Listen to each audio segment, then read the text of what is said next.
Dentro de las causas más frecuentes de lo que es hemorragias de la segunda mitad del embarazo, tenemos lo que es el desprendimiento prematuro de placenta normoinserta, placenta previa, vasa previa y rotura uterina. Vamos a ir desglosando cada una de ellas. Es importante guiarnos también de los gráficos. Acá tenemos un gráfico de lo que es una vasa previa, la placenta, los vasos respectivos, el cordón, y estos vasos que se encuentran expuestos. Así es como se ve una vasa previa cuando uno manda la muestra para patología. Acá, en lo que es un desprendimiento de placenta normoinserta, podemos identificar lo que es un sangrado oculto, que es el hematoma retroplacentario, ¿no es cierto?, que digamos se organiza hasta cierto punto y se llega a expandir. Esa es una de las causas de lo que es el desprendimiento prematuro de placenta normoinserta.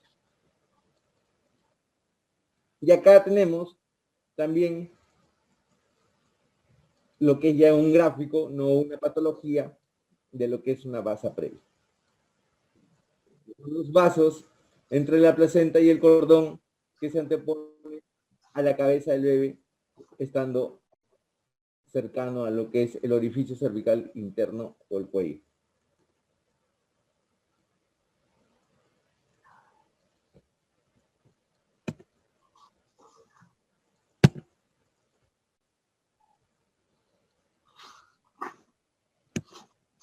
Muy bien.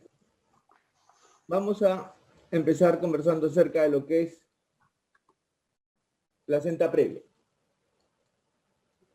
La placenta previa es la implantación y el desarrollo de la placenta en lo que es el segmento inferior del útero, donde la placenta se encuentra cerca o incluso cubriendo el orificio cervical interno.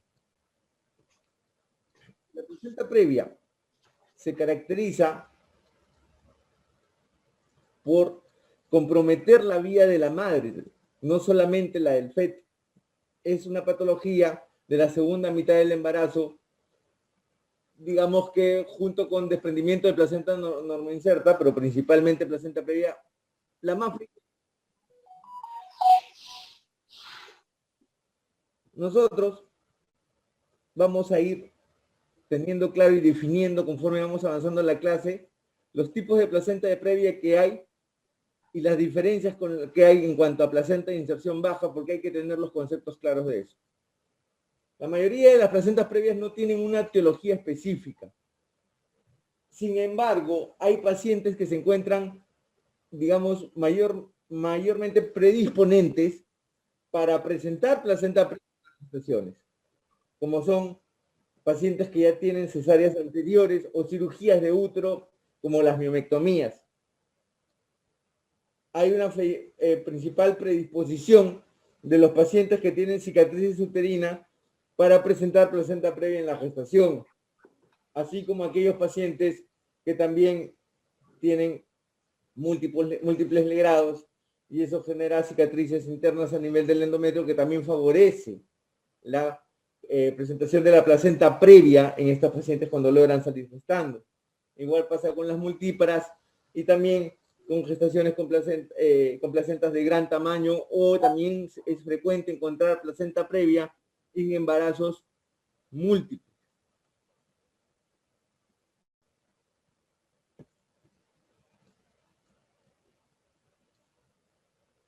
Desde el punto de vista de lo que es anatomía patológica, ¿ya?, la placenta previa se debe principalmente a la capacidad tardía de fijación por parte del trofoblasto. El trofoblasto tiene que implantarse cerca del cuello uterino. Y muchas veces también otra cosa importante, es que me va a generar hemorragia, me va a generar sangrado, intercurrentes durante toda la gestación, porque anatomopatológicamente se ha demostrado que la capacidad de fijación de la placenta al endometrio se encuentra disminuida. Hay alteraciones endometriales de fondo. Las placentas incluso, en las placentas previas son placentas de mayor tamaño, más delgada, más irregulares. La variación, digamos, en cuanto a su morfología, es notoria en las pacientes con placenta previa. También vas a encontrar algunos cotiledones atróficos, ¿no? Y algunos también de carácter normal. También la placenta previa, bueno, se caracterizan por alteración de la forma de las membranas, que son más gruesas, frágiles y rugosas. Pero principalmente desde el punto de vista anatomopatológico, la placenta previa se caracteriza por tener una morfología poco frecuente a las demás placentas de repente ubicadas a nivel anterior o posterior y no tanto de manera previa, y se asocia mucho a pacientes que tienen patologías de fondo a nivel del endometrio. En este gráfico, para tener claro y fijar claro los conceptos, tenemos lo que es una placenta de inserción baja, una placenta previa marginal, una placenta previa parcial y una total. Podemos ver una placenta de inserción baja. Y acá una placenta previa marginal, en la cual podemos notar que como una diferencia importante para tener claro el concepto es la cercanía al orificio cervical interno.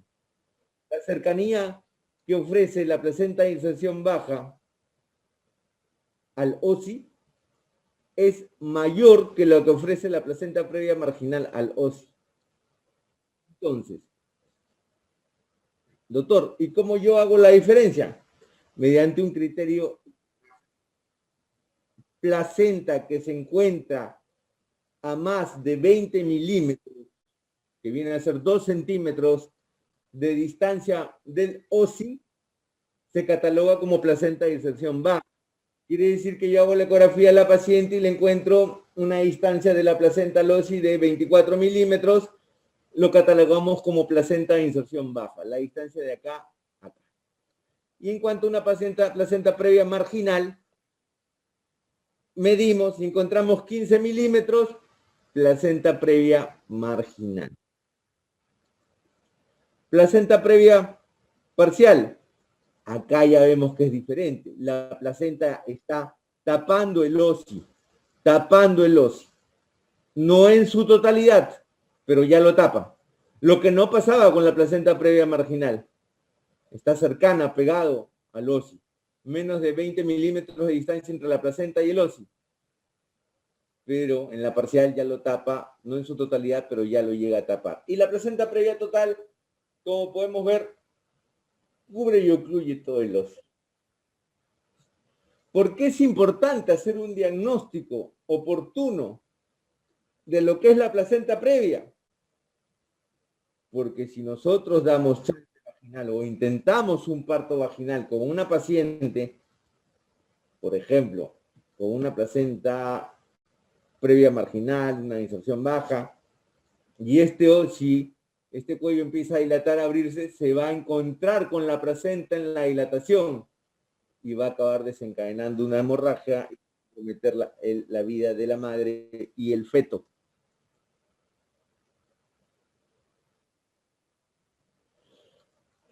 Dentro de los síntomas y signos de la placenta previa, tenemos que una hemorragia indolora que por lo general se da en el tercer trimestre.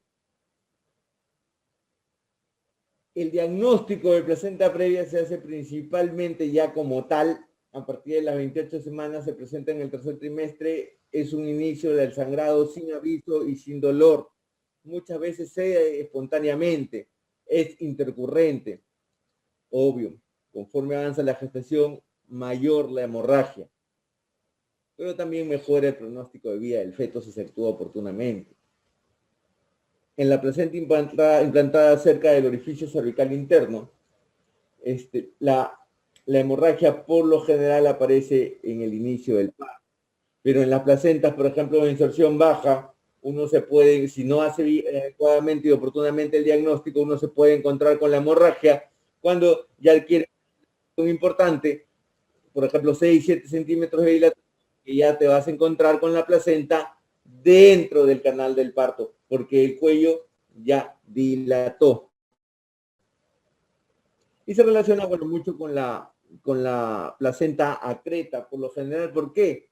Porque la placenta previa tiende a implantarse, como lo mencioné hace un rato, en lo que son las cicatrices uterinas. Y al implantarse sobre las cicatrices uterinas va a invadir muchas veces el endometrio y muchas veces también va hasta el miometrio y muchas veces también se extiende hasta lo que es la serosa del útero. Entonces ahí tendríamos lo que es una placenta acreta, increta, percreta, ¿no? Acreta el endometrio, increta atraviesa el miometrio y percreta lo atraviesa en su totalidad hasta llegar a la serosa. Pero por lo general se relaciona con lo que es placentas acretas. ¿Qué quiere decir? Que son placentas que invaden el endometrio y cuando se hace la extracción de la placenta, ¿no es cierto? Supongamos, hablando de una cesárea, nos vamos a encontrar con una hemorragia. Entonces, muchas veces las placentas previas, al relacionarse con placentas acretas, te encuentras con una hemorragia posparto masiva y tienes que acabar muchas veces en una histerectomía, sacando el útero para preservar la vida de la madre. ¿Por qué? Porque se relaciona mucho con cicatrices uterinas. Y cuando se implanta sobre cicatrices uterinas, como son las cesáreas anteriores, siempre de repente sería importante un estudio ecográfico previo, principalmente en las pacientes que tienen placenta previa, de solicitar un Doppler obstétrico para ver si hay invasión de esa placenta previa hacia el endometrio miometrio y descartar un acretismo placentario.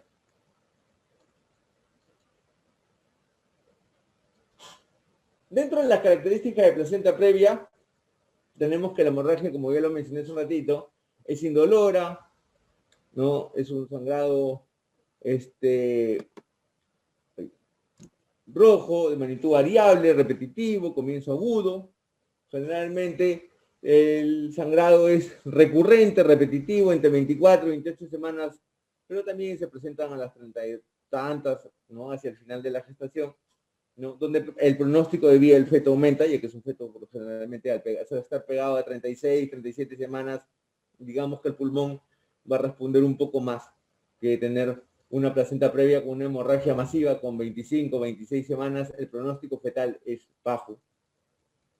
Ya en sangrado está en el 80% de los casos, tiene que haber sangrados característicos de la placenta previa. Algunos, no todos, porcentaje bajo del 10 al 20%, van con dinámica uterina. Es decir, la placenta previa muchas veces es característico, lo principal, es indoloro, ¿no es cierto? Es un sangrado rojo, rutilante, ¿no es cierto? Es lo característico.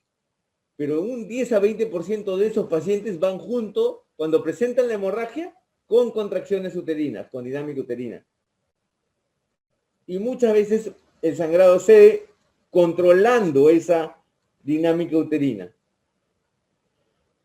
Entonces, ahí es necesario el uso de tocolíticos para disminuir las contracciones uterinas y pueda ceder el sangrado. Pero no es algo muy frecuente que se acompañe de eso. Un 10% permanece asintomático. Ahora, pacientes con placenta previa está conectado las relaciones sexuales o cualquier manipulación endovaginal. Eso también es importante. Muchas veces no hacer el diagnóstico oportuno, el paciente tiene relaciones y nos encontramos con una hemorragia masiva, justo porque no se hizo el diagnóstico oportuno. Y también eso puede, aparte, fomentar también las contracciones uterinas. Definitivamente, cuanto más precoz es el inicio del sangrado, mayor es el riesgo perinatal. Claro, ¿por qué? Porque es diferente tener una hemorragia de una gestante con placenta previa de 25 26 semanas y una con 36, 35 semanas. El pronóstico de que ese feto, cuando salga, resista al ambiente y pueda adaptarse rápidamente, con ayuda, obvio, de lo que es su signo natal, va a ser mejor en una gestante de 35 semanas que una de 25, 24. El útero, en las pacientes con placenta previa, se caracteriza por tener un tono normal. Vamos a auscultar al feto, escuchar los latidos.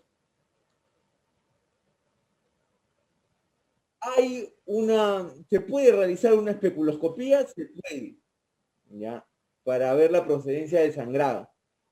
pero es principalmente cuando no hay un sangrado activo en ese momento.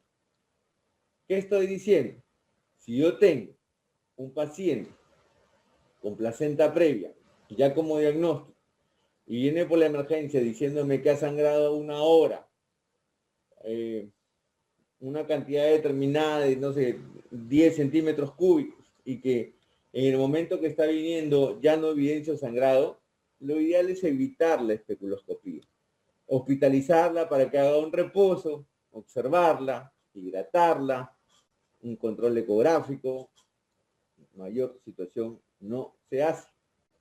La especuloscopía la puedes realizar si no hay un sangrado activo en ese momento, pero no, de preferencia, evitar la menor manipulación endovaginal.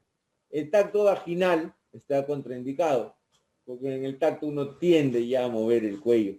Vas a producir una irritabilidad uterina, vas a fomentar contracciones, vas a desencadenar la hemorragia.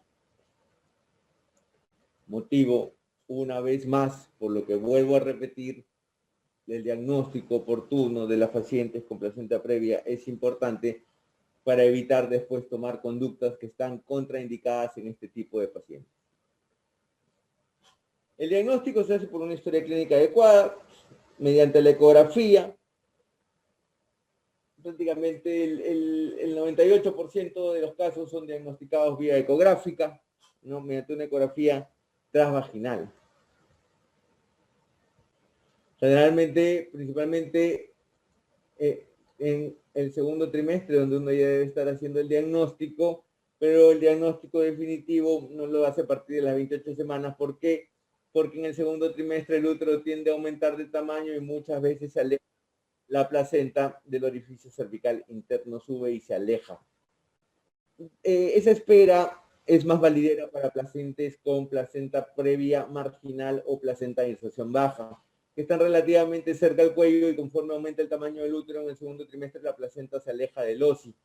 Pero si ustedes desde las 20, 21, 22 semanas tienen una placenta que en su totalidad cubre el orificio cervical interno, bien difícil que se aleje de esto y que deje de ser una placenta previa total.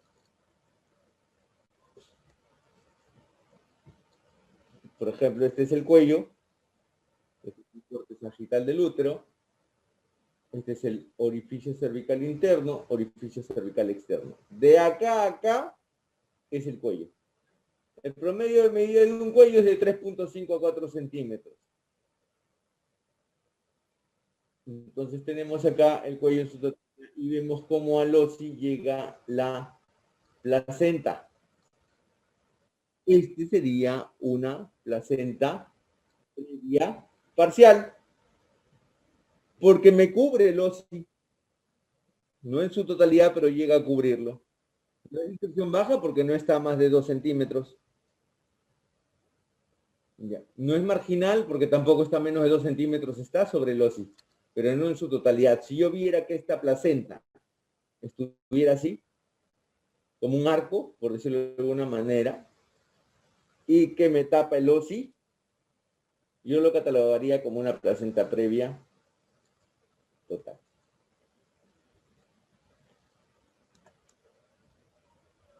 Placenta previa, dentro de las decisiones a tomar en los pacientes que me llegan con placenta previa y una hemorragia activa, hay que tener en cuenta muchas veces la vida de la madre y el feto. Como ginecobstetras tenemos que hacer una unidad, pero muchas veces tenemos que tomar decisiones obstétricas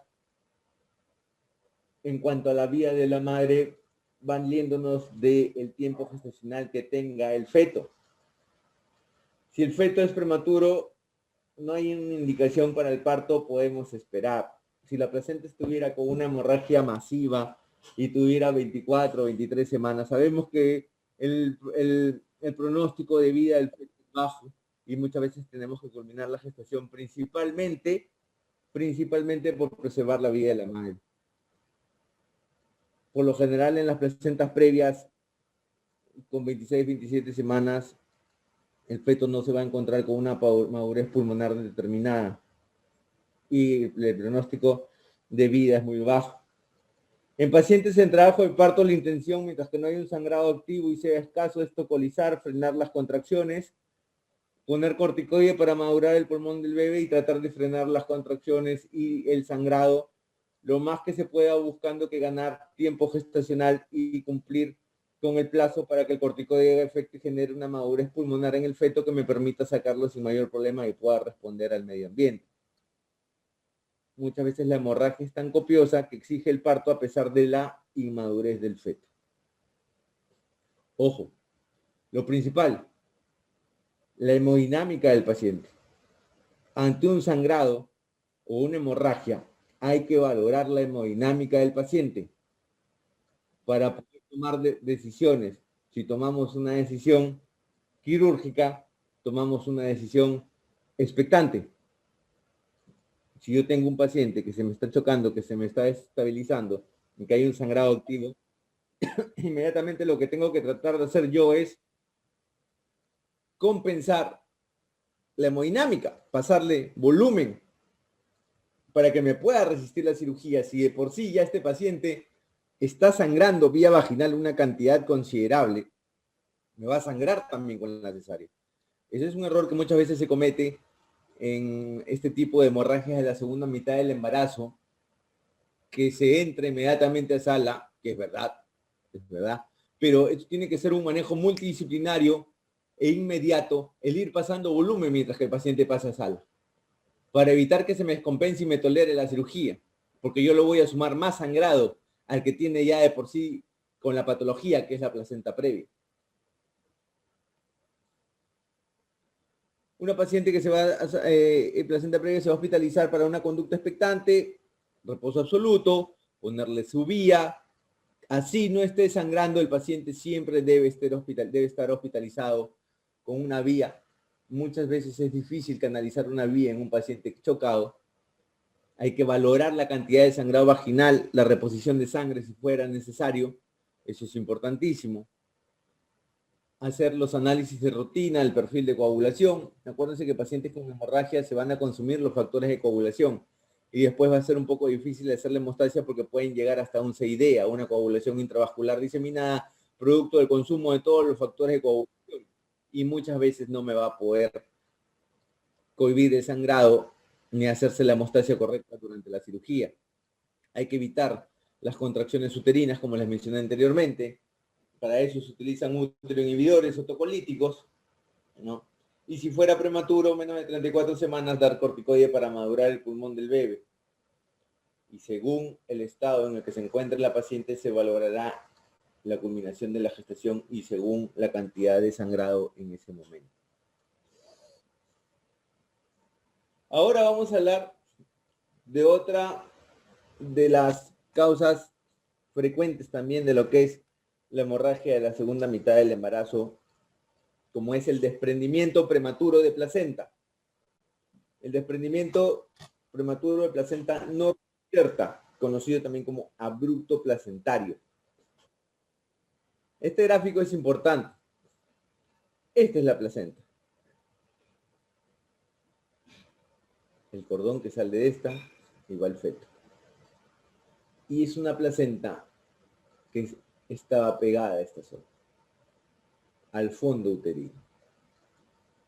Ya nos alejamos del cuello, ya no hablamos de una placenta previa, estamos hablando del desprendimiento de una placenta no insertada normalmente, en este caso hasta a nivel fúndico, y se está generando un hematoma retroplacentario. Hay un sangrado activo. Uno de los vasos placentarios, digamos, se rompió, empezó la hemorragia. La hemorragia empieza a invadir toda la zona placentaria, produciendo muchas veces necrosis de los vasos aledaños, mayor hemorragia, y empieza a sangrar, sangrar, sangrar, y se va llenando el hematoma.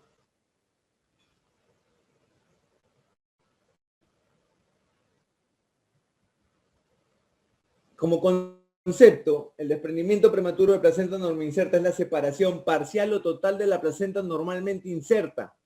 Esto se define después de las 22 semanas y antes del nacimiento del feto. Es decir, puede ocurrir en esa etapa. porque menos de 22 semanas se catalogaría como un aborto. Pasadas las 22 semanas ya deja de catalogarse semánticamente como un aborto y se cataloga ya como un desprendimiento prematuro de placenta hasta que nazca. Este desprendimiento prematuro de placenta, o como lo conocemos, DPP, sus siglas, como lo abreviamos, causa un incremento de la mortalidad materna y fetal. Este desprendimiento de placenta, fuera de tener múltiples causas, se asocia mucho a lo que es la preeclampsia, porque la hipertensión es la que puede favorecer muchas veces que se rompan los vasos, que se generen las hemorragias y que produzca toda esta situación, toda esta cascada de eventos. Y nos condiciona la muerte materna y fetal. Dentro de lo que es el desprendimiento prematuro de placenta normoinserta, tenemos lo que es la placenta, el desprendimiento de la placenta total y parcial, donde hay que tener en cuenta que se van a dar dos situaciones importantes como es la hemorragia externa y la hemorragia oculta. El sangrado oculto muchas veces es el hematoma que se encuentra detrás de la placenta y, digamos, de una manera se organiza detrás de esta. Y no avanza, se queda ahí, se organiza, se colecciona. Y también tenemos el sangrado que se exterioriza y se imagina y hace un sangrado visible.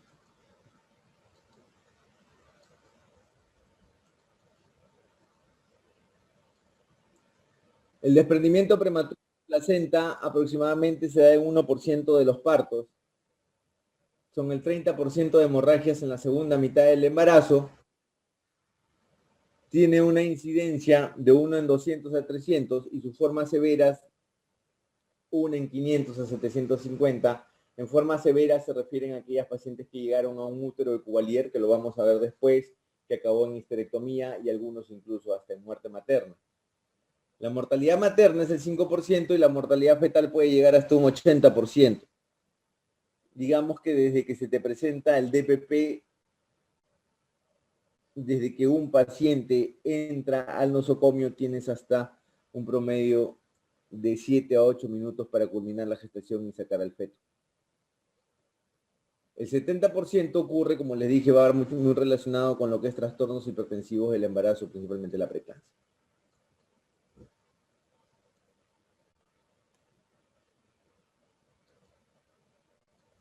El desprendimiento prematuro de placenta normoinserta ocurre después de la ruptura espontánea de un vaso, como les mencioné hace un rato, de la misma decidua basal, a nivel endometrial, donde está adherida a la placenta. Eso va a provocar la formación de un hematoma retroplacentario. Esa hemorragia que se da detrás de la placenta, esta es una placenta con todas sus vellosidades coreales, con su irrigación, basta que se rompa uno de estos vasos para que todo ese sangrado se extravase y me va a producir compresión en los vasos aledaños y necrosis isquémica y se va organizando el hematoma detrás de la placenta hasta que en su totalidad toda esa placenta se desprende de la decidua basal del endometrio de ese útero al cual estaba adherido. Y si hay un desprendimiento total de la placenta del útero, ¿cómo le llega la sangre de la madre al feto? Si ya no hay esa unión entre la decidua y la placenta. Muerte fetal. Más el sangrado que provoca eso intraútero, si es que no se llega a exteriorizar la vagina, no lo evidenciamos y resulta que tenemos una paciente con 2-3 litros de sangre intraútero chocada. Riesgo de muerte materna. Por eso es que el desprendimiento prematuro de placenta muchas veces el más preocupante es en el que el sangrado no se exterioriza y se da un desprendimiento oculto, porque se nos puede pasar la muerte fetal y la muerte materna ante nuestros ojos no actuando a tiempo. Si la hemorragia interna continúa, ese hematoma va a disecar toda la placenta y ya este sangrado que se encuentra detrás de la placenta va a pasar a través de las membranas al líquido amniótico y vamos a evidenciar ya el sangrado externo. Pero muchas veces cuando pasó eso ya se desprendió en su totalidad, ya se desencadenó la hemorragia, ya se consumió los factores de coagulación, ya estoy en un CID y voy a entrar a operar a una paciente que de por sí en una cesárea me sangran un promedio de 500 a 800 centímetros cúbicos y le voy a sumar más sangrado.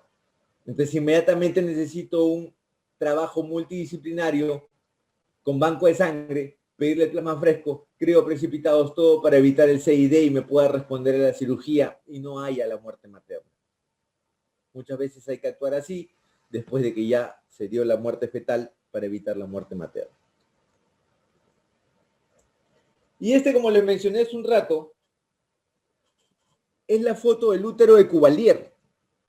Es un útero ya infiltrado. No, ya se dio la isquemia, la invasión del hematoma hacia la decidua, también atravesó las membranas, el líquido, también las paredes del miometrio, produjo isquemia, digamos, es un útero, por decirlo de alguna manera, equimótico, que se llama útero de Cuvelier, con múltiples infiltrados. Desde el hematoma inicial puede haber extravasación sanguínea hacia el miometrio y también hacia la superficie peritoneal. Ese es el útero de Cuvelier. Esa es la definición del útero de Cuvelier.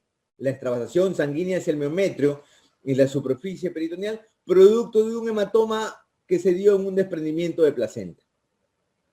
Y pueden verterse restos placentarios ricos en tromboplastina a la circulación materna, provocando el CID. Claro, producto del hematoma y la hemorragia que se ha generado internamente, se han consumido todos los factores de coagulación. Muchas veces este útero de Cuvelier, no siempre, es indicación de histerectomía porque por lo general no responden a los oxitóxicos para que el útero se mantenga contraído. Pero ojo, hay que ser cautos en tomar esas decisiones, porque si vamos a hacer una histerectomía a un paciente con útero Cuvelier que no responde a los oxitóxicos, hay que tener en cuenta que es una paciente que ya sangró bastante y le vas a hacer una cirugía grande, como es una histerectomía poscesárea. Entonces tienes que asegurarte de tener plasma fresco, crioprecipitado, sangre, todo, como les vuelvo a repetir, es un trabajo multidisciplinario.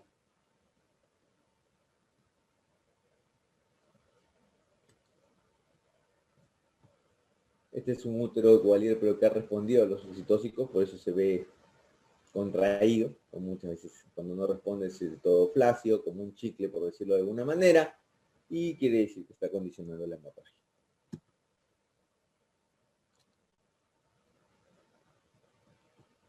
Dentro de la etiología y los factores de riesgo, está muy relacionado con lo que es la hipertensión arterial, la diabetes gestacional, principalmente con los trastornos hipertensivos del embarazo. También puede darse un desprendimiento de placenta por traumatismos externos como accidentes de tránsito.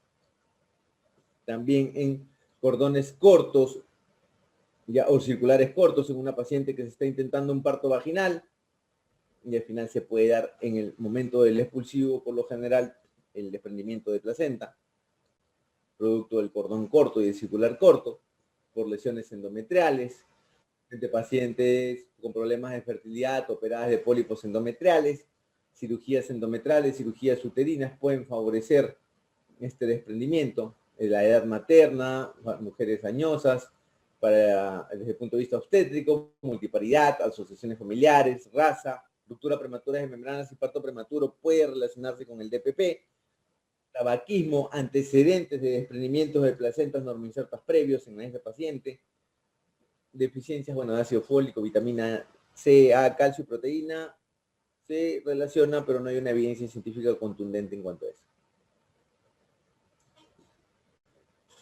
No se conoce la causa primaria del desprendimiento de placenta, ya, pero se va a relacionar con múltiples factores de riesgo, como los mencionados hace un rato, que acá también los volvemos a mencionar.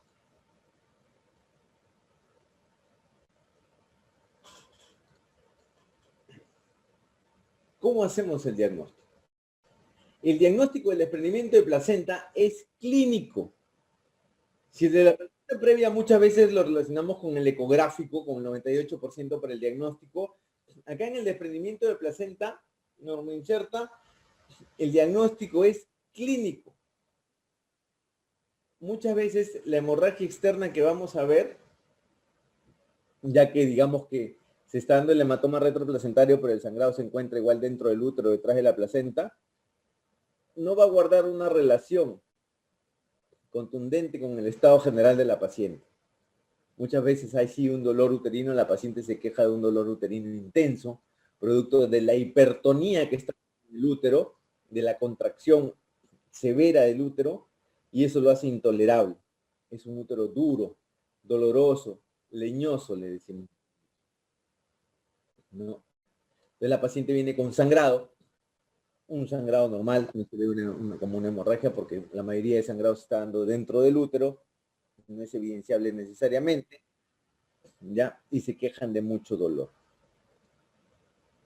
Y otra cosa importante, la altura uterina no guarda relación con la edad gestacional. Yo puedo tener una gestante de 26 semanas, una altura uterina de 40, quiere decir que se está dando el DPP oculto. Como sabemos, el primer signo de desprendimiento de placenta es la elevación y lateralización del útero, que es lo primero que me va a aumentar en el DPP, la altura uterina. Entonces, por eso vemos nosotros que la altura uterina no guarda relación con la edad gestacional en este tipo de pacientes. Y acabamos teniendo ya un feto muerto intraútero, ¿no? Y como les mencioné anteriormente, los trastornos de la coagulación y shock de rápido progreso. El más letal es el DPP oculto, pero felizmente es el menos frecuente, ¿no? Es en un 20% de los casos, no da sangrado externo y puede tener toda la placenta desprendida. Sus complicaciones son graves. El DPP externo, 80% da sangrado externo, generalmente es un desprendimiento parcial y sus complicaciones son menos graves que en el oculto.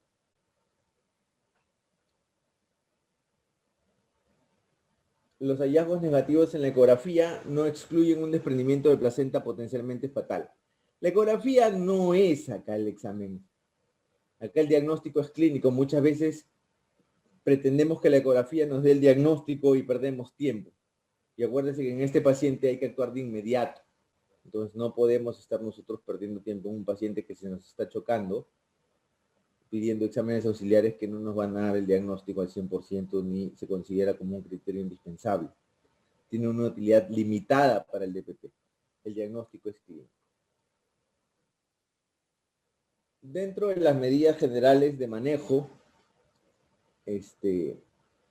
tenemos un cuidadoso examen abdominal, sensibilidad e irritabilidad del útero, es un útero doloroso.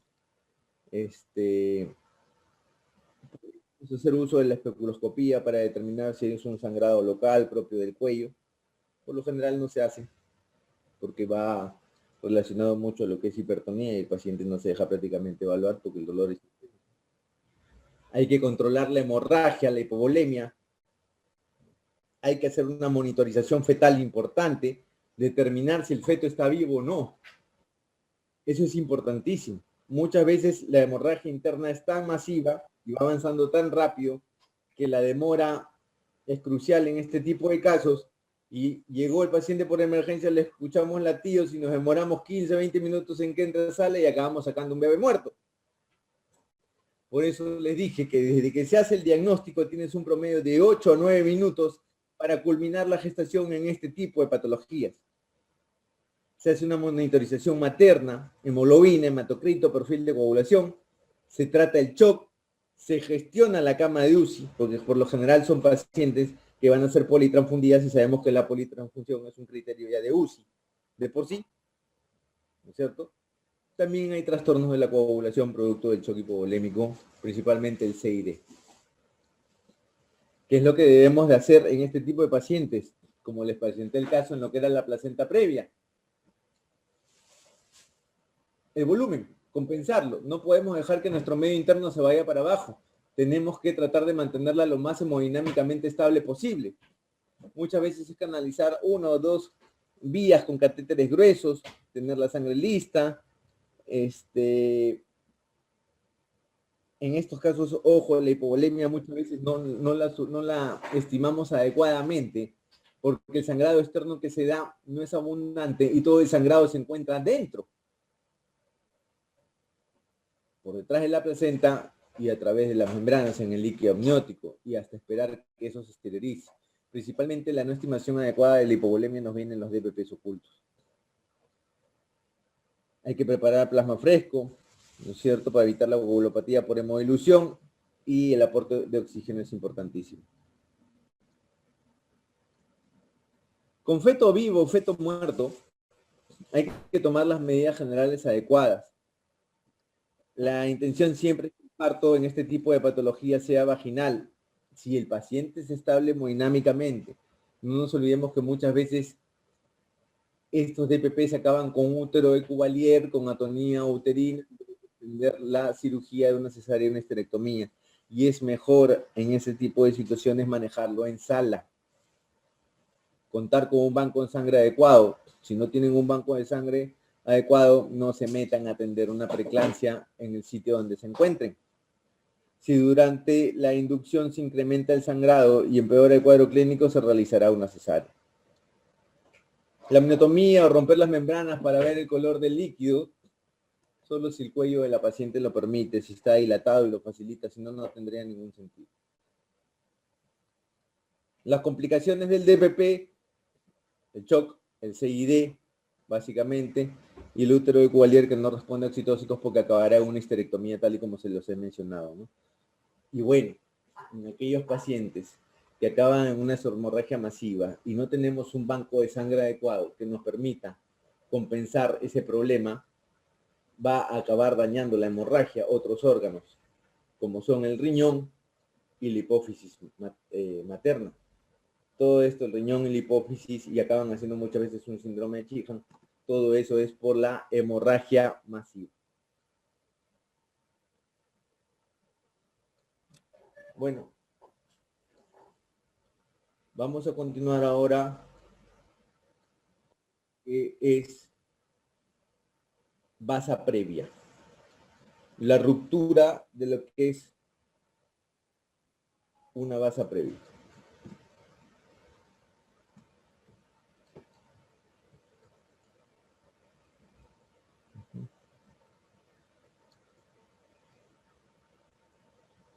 A ver.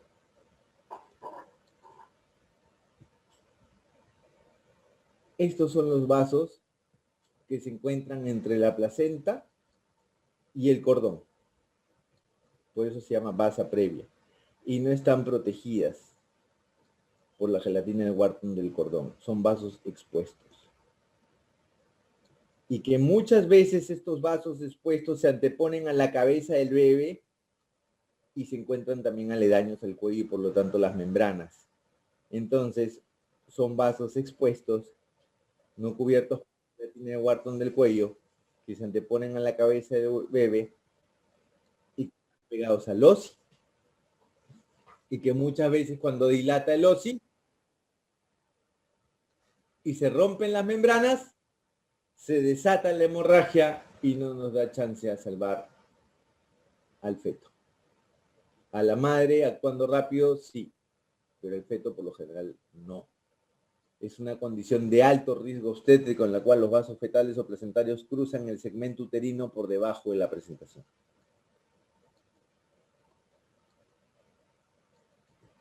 Los vasos umbilicales discurren desprotegidos de la gelatina de Wharton. La gelatina de Wharton es lo que cubre el cordón umbilical, y esos vasos, al no estar protegidos por la gelatina de Wharton, se van a encontrar vulnerables a cualquier ruptura en cualquier momento del embarazo, ruptura de las membranas, como les he explicado hace un rato. La placenta, los vasos, el cuello. Inclusive uno, si no hace el diagnóstico adecuado de esto, que es un diagnóstico ecográfico, hace una amniotomía, rompe las membranas y acaba uno mismo desencadenando la hemorragia por no tener el diagnóstico adecuado. Ese es un estudio anatomopatológico de la placenta y los vasos expuestos.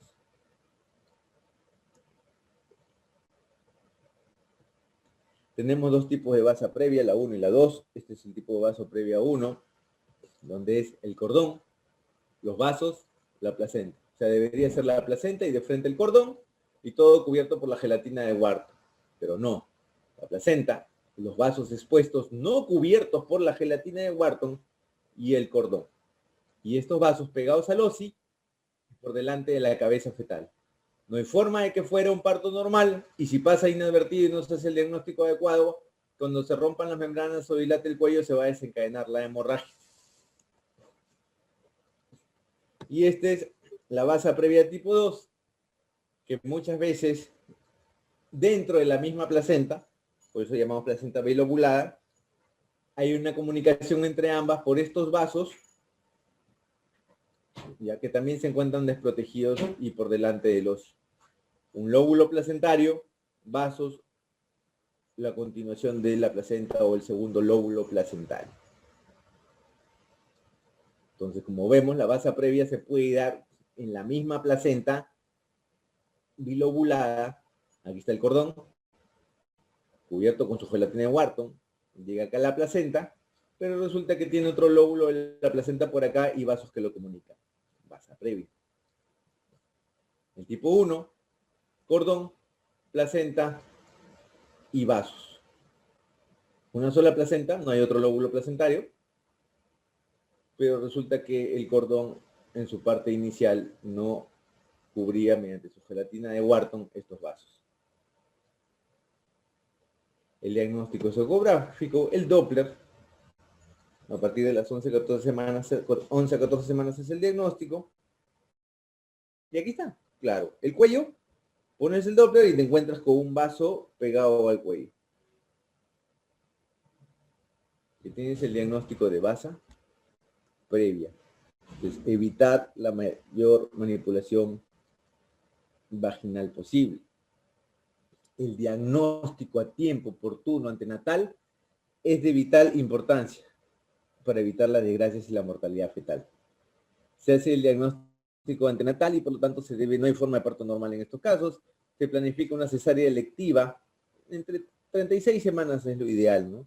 Habiendo dado corticoide, ya que tenías el diagnóstico oportuno, a las 32, 31, 30 semanas para madurar el pulmón del bebé y poderlo programar para cesárea a las 36 semanas si no haya mayor problema.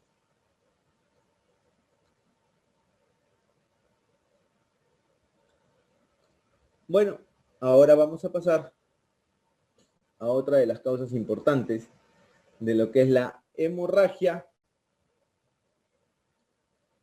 de la segunda mitad del embarazo, como es la rotura uterina. La rotura uterina por lo general se va a dar en pacientes que ya han sido sometidos a cirugías uterinas. Por lo general en pacientes que ya han sido sometidos a cirugías uterinas. Y digamos que se relaciona mucho con cesáreas anteriores, en la cual sus cesáreas anteriores no han suturado de manera adecuada o en los planos adecuados el cuerpo uterino. Y generalmente estos pacientes muchas veces son sometidos a trabajos de parto y ese es un factor condicionante para que se dé la rotura uterina respectiva. Como también en pacientes de repente no cesáreas anteriores, pero que sí han tenido cirugías de útero como miomas, miomectomías, y ese es un factor predisponente para la rotura uterina. Lo ideal para una paciente que es operada de una cesárea, para evitar ese riesgo, según la literatura, es mínimo esperar un periodo de 16 meses para que pueda salir gestando de nuevo. Y se pueda de repente intentar un parto normal siempre y cuando la causa de la cesárea anterior no sea la misma, ¿no? Y siempre y cuando sea recién su segunda gestación. Para protocolos hospitalarios manejan como el periodo de 2 años, siempre le dan un poco más de margen de tiempo. Ahora, en cuanto a lo que es la rotura uterina inadvertida también es catastrófica. Muchas veces tampoco se exterioriza el sangrado y cuando entras a operar al paciente te encuentras al paciente digamos, por decirlo de alguna manera, al feto, perdón, flotando dentro del abdomen. Muchas veces son viables si todavía las membranas se mantienen íntegras, porque está dentro de su bolsa, por decirlo de alguna manera.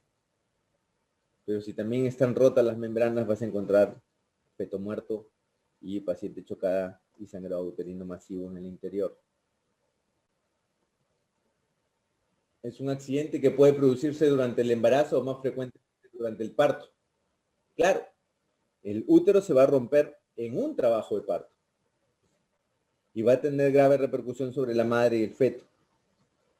También pueden haber, ojo, roturas uterinas traumáticas por accidentes, operatorias, espontáneas, operatorias también.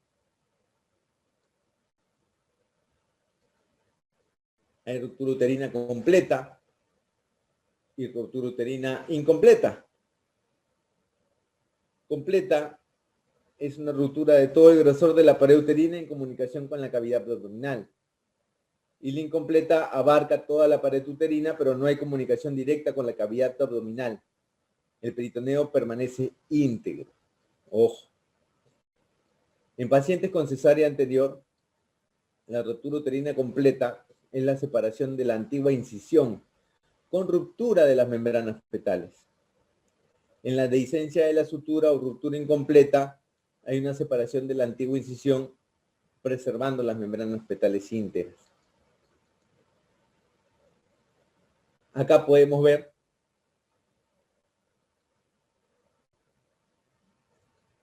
una ruptura uterina con hematoma en toda la zona que se ha roto el útero. La ruptura uterina traumática está asociada a fármacos como la oxitocina. Claro, hay muchas veces inducción de parto, una cesárea anterior 2 veces no tiene mucho sentido. El oxitóxico puede provocar la ruptura uterina. Manipulación intrauterina, presiones externas, ciertas maniobras instrumentales, todo eso puede provocar una ruptura uterina. La ruptura espontánea es en ausencia de traumatismos iatrogénicos. Por ejemplo, la ruptura uterina en trabajo de parto obstruido no estimulado. Por eso es importante, y cuando tenemos un paciente en trabajo de parto, determinar bien si tienen las condiciones para un parto vaginal o no. Eso es importantísimo.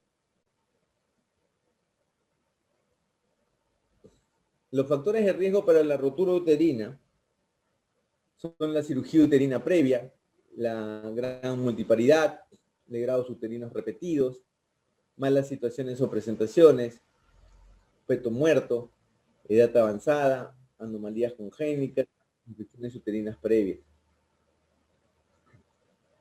Si, por ejemplo, nosotros intentamos un parto normal en una paciente cesárea anterior, perfecto, salió el expulsivo, salió el feto, le ahí damos el alumbramiento, hacemos el tacto vaginal respectivo, posparto, y nos encontramos con una dehiscencia de la histerorrafia anterior. Perfecto. Si la dehiscencia está en un promedio de 3 a 4 centímetros y no hay un sangrado activo y la paciente está hemodinámicamente estable, mantenemos una conducta expectante y vemos cómo va y la tenemos que monitorizar en el posparto. Y la otra situación es programarla para sala, entrar y buscar qué reparar. Muchas veces las dehiscencias de las histerorrafias, 3, 4 centímetros, se puede reparar reavivando los bordes y responden a los oxitóxicos y ahí se solucionó el problema. Pero cuando eso es su totalidad y hay un sangrado importante, muchas veces no va a responder a los oxitóxicos y uno tiene muchas veces que ampliar la situación a una histerectomía. Por eso, en una rotura uterina postparto hay que tener los conceptos claros, ¿no es cierto? Valiéndose principalmente, igual que todas las patologías que hemos mencionado hasta ahora, de la situación hemodinámica en la que se encuentra el paciente.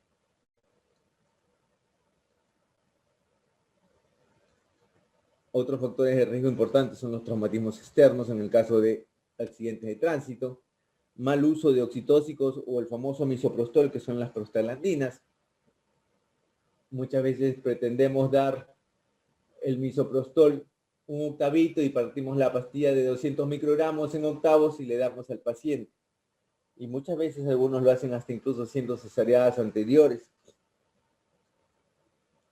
No es recomendable por este tipo de situaciones que estamos mencionando. Distocias de trabajo de parto, partos obstruidos, que forzamos el expulsivo poniendo oxitóxicos, favorecemos la ruptura uterina. El parto precipitado, aquel parto que no demora los tiempos necesarios, entra en una hiperdinamia, se corta el tiempo del parto y eso también puede acabar en una ruptura uterina.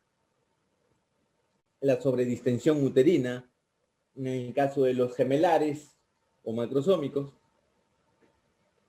Partos instrumentados, podemos acabar en una ruptura uterina si no tenemos el entrenamiento necesario para un parto instrumentado, ya sea con vacuum o con forceps. Malas maniobras obstétricas y el acretismo placentario, que es aquella placenta que ha invadido más allá del endometrio y miometrio. Acá vemos una ruptura uterina.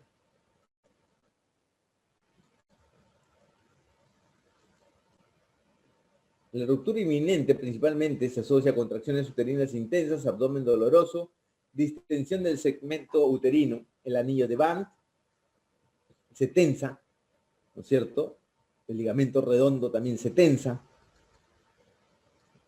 Hay un sangrado rojo oscuro. Y bueno, definitivamente hay también una falta de aire por parte de la paciente porque está entrando el choque hipovolémico. Dentro de los síntomas y signos tenemos el dolor abdominal súbito. Ojo, es un dolor intenso, intenso mientras que se está rompiendo el útero. Una vez que ya se rompió en su totalidad, desaparece el dolor. Por eso que puede ser engañoso. Y muchas veces el sangrado es por dentro y no por fuera y no se evidencia.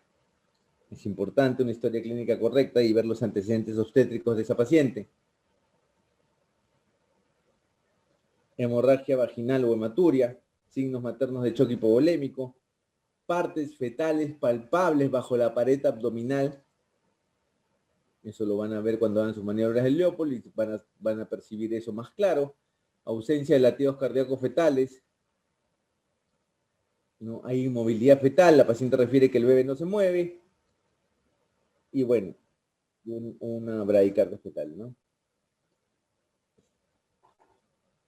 Medidas generales, muy similar son las medidas generales en todas las patologías que estamos tratando, porque son principalmente compensar al paciente para poder tomar la decisión obstétrica que ya se ha determinado en base a la patología del paciente. Cateterizamos 2 venas con catéter número 18, solicitamos hemoglobina, grupo, pruebas cruzadas, paquetes lobulares, expansores plasmáticos.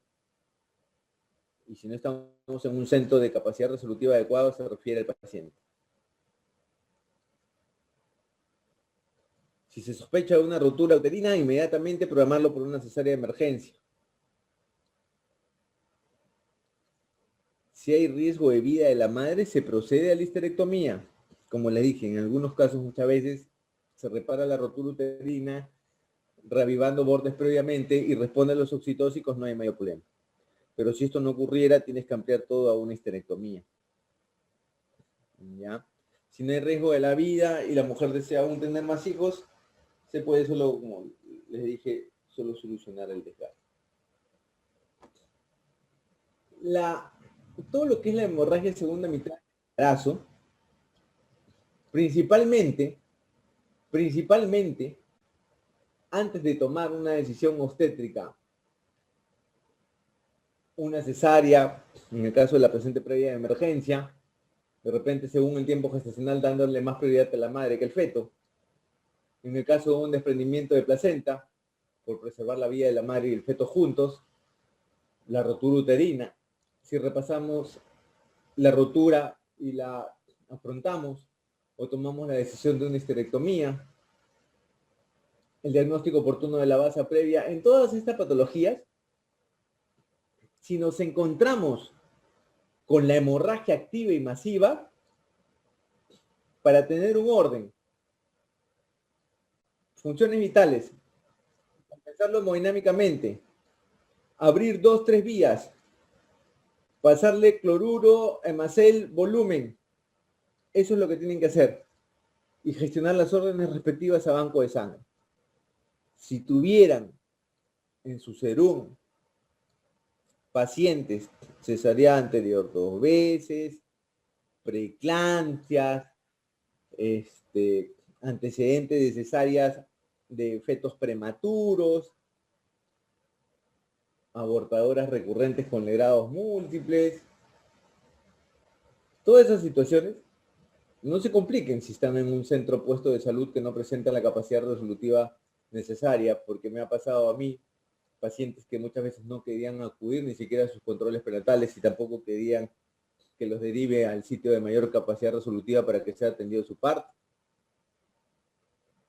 Válganse de las autoridades respectivas del pueblo o el sitio donde lo hagan para que tomen conocimiento, porque están ante una probable muerte fetal y materna. Y muchas veces el problema es que no contamos con la infraestructura ni los insumos necesarios para poder ser atendida en el sitio donde nos encontremos de acuerdo a nuestro cero. Muy bien. Preguntas, por favor.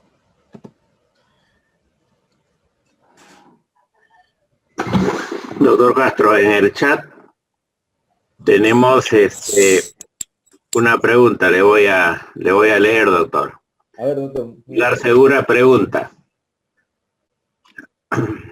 Respecto a la diferencia entre placenta de inserción baja y placenta previa marginal, leí en el William y en otras fuentes de que la de inserción baja es en la que el borde placentario está a menos de 20 milímetros del orificio interno, pero no llega a él,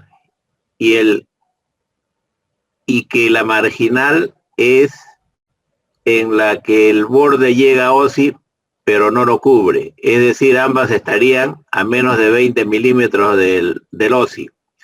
¿Podría aclararnos este punto, por favor? Ya, perfecto. Claro, eso es lo que dice el Williams. Nosotros lo hacemos en base a los criterios ecográficos. ¿Ya? En base a los criterios ecográficos se considera una placenta de inserción baja como referencia el punto de corte entre la... Ojo, placenta de inserción baja, llamémosle a la placenta que está pegada al óseo. Pero siempre va a variar de un médico a otro médico ecografista porque la medida es en milímetros.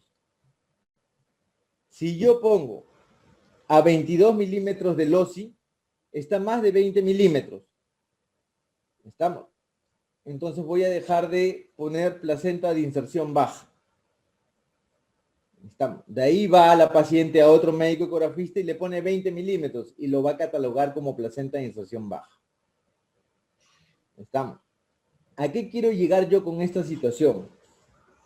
Que no podemos ser tan absolutos en unas medidas ya que se hace mediante la ecografía y el principal diagnóstico de placenta previa es ecográfico. Es una referencia. Es una referencia. La placenta previa marginal va a topar el OSI. La placenta de inserción baja no va a topar el OSI. La placenta de inserción baja puede estar a 20 milímetros del OSI.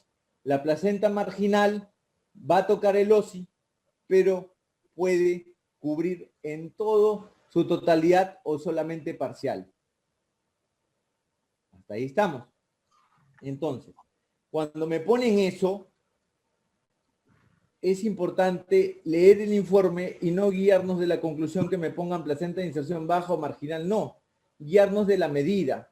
Porque si a mí me ponen a 22 milímetros del OSI, yo digo, listo, ya, es más de 20 milímetros. Vaya señora a su casa, no hay ningún problema. No, un momentito. Hay un valor que es en milímetros, que está pegado al punto de corte, que es 2 centímetros, y que amerita un seguimiento. Por eso yo les digo, depende mucho del trimestre o la edad gestacional en la que nos encontramos para hacer el seguimiento respectivo, ya que estas placentas se van alejando del OSI conforme va pasando el tiempo de la gestación. Entonces, si yo al final tengo una placenta que está a 40 milímetros del óseo, a 50, yo ya recién puedo decir, ya pasó el riesgo. Pero por una cuestión de semántica entre marginal e inserción baja, en que si me ponen 20 milímetros o 22 milímetros, no es que ya se acabó el problema. Tengo que seguir haciéndole el seguimiento ecográfico. Bien, gracias, doctor Castro. A ver, jóvenes, si hay alguna otra pregunta, algo que no ha quedado claro en la exposición o algo que sea necesario ampliar. En tanto van pensando sus preguntas, doctor Castro, de las 4 patologías que usted ha explicado el día de hoy, ¿cuál es la más frecuente? ¿Y cuáles son las medidas que el médico general debe tomar al evaluar una gestante y tenga factores de riesgo o indicios de una de estas patologías? Claro. A ver, la más frecuente es la placenta previa. Ya, de ahí sigue lo que es el desprendimiento de placenta, de ahí sigue la ruptura uterina y cerramos con la basa previa. De las 4 que he conversado en cuanto a frecuencia. El manejo de cada una va a ser según la situación en la que llegue el paciente. Pero el que más importante que tienen que saber como médico general es valorar las funciones vitales con las que llega el paciente con cualquiera de estos diagnósticos. Número 1. Número 2, el manejo hemodinámico. Me llega el paciente con dolor, sangrado vaginal, lo primero que tengo que hacer es tomar la frecuencia cardíaca, la presión y escuchar los latidos fetales. Y resulta que cuando le evalúo, supongamos que me encuentro, ¿no? Le destapo la parte de los genitales y me encuentro con un sangrado abundante. Y no me encuentro, digamos, con una hipertonía, pero sí un sangrado abundante. Lo primero que voy a pensar es, obvio, estamos hablando de la segunda mitad del embarazo, lo más frecuente. Una placenta previa. ¿Tiene ecografías anteriores? ¿No las tiene? Supongamos que no las tiene. Manejo hemodinámico. Canalizo 2-3 vías. Paso cloruro. Después de pasar por lo menos 800 cc de cloruro, inmediatamente en la otra vía que ya canalicé, porque estoy hablando de canalizar 2-3 vías simultáneas, voy pasando a Macel para evitar el taponamiento renal, tratando de levantar hemodinámicamente el paciente. Y según el sitio donde me encuentre, tengo que buscar qué referir. Muchas veces en este tipo de situaciones ya nos vamos a encontrar, ya que es lo que se le viene acá a los colegas próximamente, que es el serum, muchas veces nos vamos a encontrar en este tipo de situaciones con lo que es la muerte fetal intraútero. Y lo que tenemos que evitar nosotros es la muerte materna. Obvio, no estoy diciendo que la muerte fetal intraútero no. Se tiene que evitar, pero estamos hablando de los casos como emergencias obstétricas, como ya una hemorragia de la segunda mitad del embarazo, que estés en un centro de salud, bueno, como me pasó a mí en mi experiencia propia, a prácticamente 30 y tantas horas de Lima y 7 horas de Chimbote, en la cual yo tenía que compensar el medio interno y buscar que esa paciente me llegue viva a mí, a su sitio de mayor capacidad resolutiva, y muchas veces ya con el feto intraútero muerto.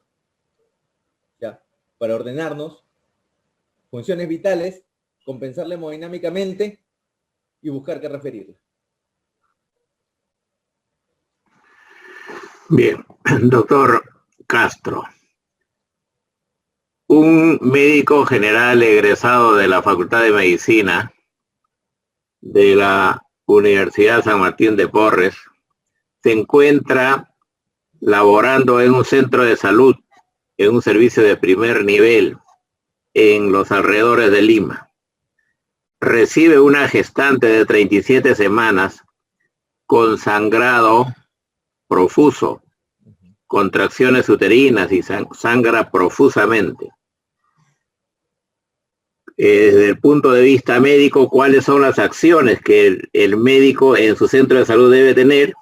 Y en segundo lugar, ¿qué medidas debe tomar en relación al manejo de la paciente, en el manejo posterior y solución del problema de la paciente que acude a la emergencia? tomar las funciones vitales del paciente inmediato, compensarle hemodinámicamente y buscar que referirlo.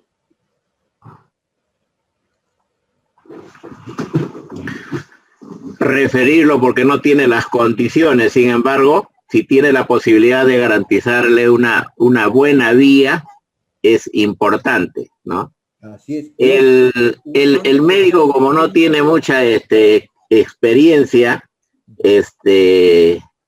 evaluaría el caso, le haría un tacto vaginal. No. El tacto vaginal está contraindicado en la hemorragia de segunda mitad del embarazo hasta que demuestres que no se trata principalmente de una placenta previa, que es la más frecuente. Y esto es muy importante que los alumnos sepan, porque como ven sangrado, y como es una gestante ya de 37 semanas, en las últimas semanas de gestación se ve tentado, ¿no?, en hacer el tacto vía vaginal. Y sí, como no se sabe ante qué problemas está, efectivamente está contraindicado. La mejor medida es buscar de referirlo, porque eso requiere una solución obstétrica más amplia, requiere de un servicio de mayor complejidad, y el personal médico que debe intervenir debe ser el ginecólogo obstetra. Bien, ¿alguna pregunta más, jóvenes estudiantes? Creo que no hay en el chat, tampoco hay intervenciones directas. Quiere decir que el tema está ampliamente explicado, se ha entendido, y por tal entonces Doctor, disculpe, díganos, Alessandra. Hay una pregunta en el chat. ¿Hay otra? Dice, a ver. ¿cómo se puede diferenciar en cuanto al volumen de sangrado de la placenta? La pregunta no sé. A ver, okay. Previa y del DPP externo. Sí. ¿Cómo se puede diferenciar en cuanto al volumen de sangrado de la placenta previa y el DPP? Claro. No es que haya un volumen determinado que uno diga, si está sangrando externamente 500 centímetros cúbicos, es placenta previa, y si está sangrando 200 es DPP. No es así. Sin embargo, lo que sí hay que tener en cuenta es que las hemorragias de las placentas previas, como mencioné en la teoría, ¿ya?, son abundantes de primera instancia. Ojo, en el tercer trimestre, durante el desarrollo de la gestación son intercurrentes, pero hacia el tercer trimestre ya son abundantes, son más profusas y no va acompañada de dolor.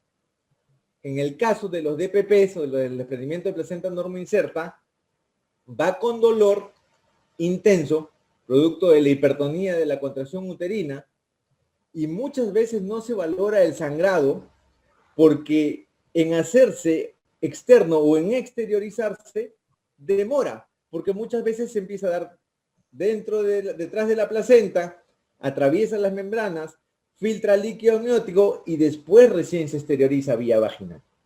Entonces, no va tanto en cuanto a cantidad de sangrado, sino en cuanto a la clínica del paciente. Segundo, la historia clínica, los antecedentes. Se supone que la placenta, asumiendo que es tercer trimestre, la placenta previa, ya la paciente tiene que tener un diagnóstico ecográfico, lo cual el DPP no hay este diagnóstico ecográfico. Todo eso va a influir en yo llegar al diagnóstico, pero no se llega al diagnóstico en cuanto a placenta previa y DPP y desprendimiento de placenta normoinserta en cuanto a la cantidad de sangrado, no. En cuanto a la clínica, dolor como contracción, en una hay contracción, en la otra no hay contracción, en una puede acompañar las contracciones, como es la placenta previa, en el otro hay hipertonía. Toda esa clínica es la que influye en llegar al diagnóstico, no necesariamente la cantidad del sangrado, pero sí es verdad que la placenta previa se asocia a un sangrado de mayor cantidad y profuso de primera instancia cuando el paciente te llega por la emergencia. Doctor, hay otra pregunta. En el caso de la placenta previa, ¿qué sería mejor, la ecografía transvaginal que la ecografía abdominal? Ya. A ver, definitivamente una ecografía transvaginal te va a permitir ver directamente la placenta del cuello y, como se dice, ¿no? La ecografía transvaginal tiene menor profundidad pero más resolución. Una ecografía abdominal tiene más profundidad pero menos resolución. ¿Puedo hacer el diagnóstico de placenta previa vía abdominal? Sí lo puedo hacer. Principalmente en el tercer trimestre, ¿Está contraindicado cualquier manipulación endovaginal en las placentas previas? Está contraindicado. Por lo tanto, si el paciente viene sangrando, no recomiendo la ecografía transvaginal por más que tenga mayor resolución, porque va a ser muy similar que hacerle un tacto. Ese es número 1. Número 2. ¿Hay alternativas? Sí. Hagámoslo transperineal.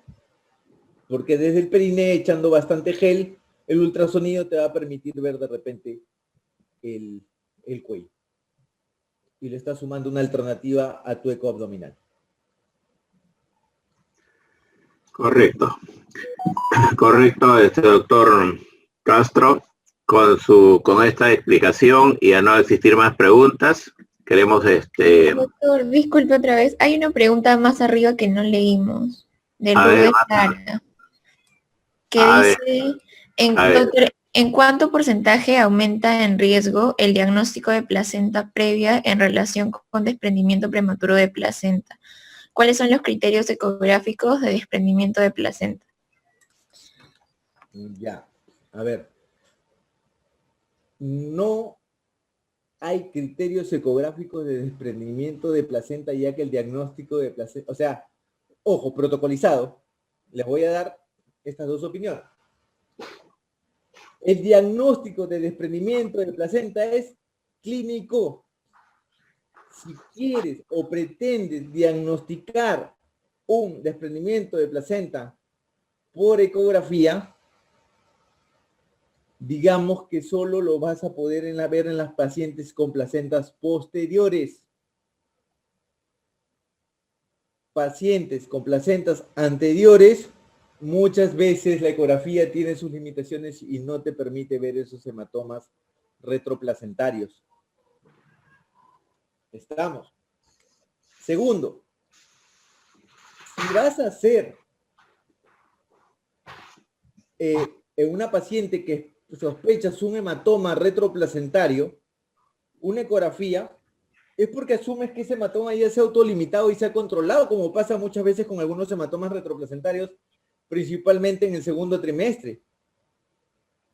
Y te va a servir más la ecografía para hacer un diagnóstico de seguimiento, pero no para tomar una decisión como una emergencia.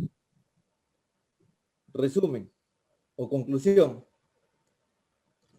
Quitémonos la ecografía como un examen de ayuda diagnóstica esencial y necesario para DPPs. No me sirve. Quiero que quede claro eso. Tienen un promedio de 8 a 10 minutos en culminar la gestación en un DPP, como para que lo pierdan trasladando al paciente a una unidad de ecografía para que le hagan la ecografía. Cuando el diagnóstico es clínico. No hay más ahí. Placenta previa, sí me pueden hacer la ecografía, mientras no se encuentren con un paciente chocado, con sangrado profuso y que también amerita que de frente entre a sala antes que pierdan el tiempo llevando la ecografía. Y por lo general, las pacientes con placentas previas ya vienen con diagnóstico ecográfico. Esa sería mi opinión. correcto, doctor. Efectivamente, es muy importante lo que el doctor les ha referido. El diagnóstico en estos casos de desprendimiento prematuro de placenta, así como de placenta previa, es fundamentalmente clínico, y eso es lo que ustedes tienen que interiorizar ahora y en el mañana su práctica para hacer el diagnóstico clínico. El resto son ayudas diagnósticas, en su momento, por cierto. Doctor Castro, muy agradecido por su intervención, excelente su presentación, felicitaciones, y queremos decirles a todos los presentes, a los señores estudiantes, esta actividad durante esta mañana ha terminado. Muy buenos días con todos ustedes. Buenos días, gracias. ¿No? Buenos días con todos.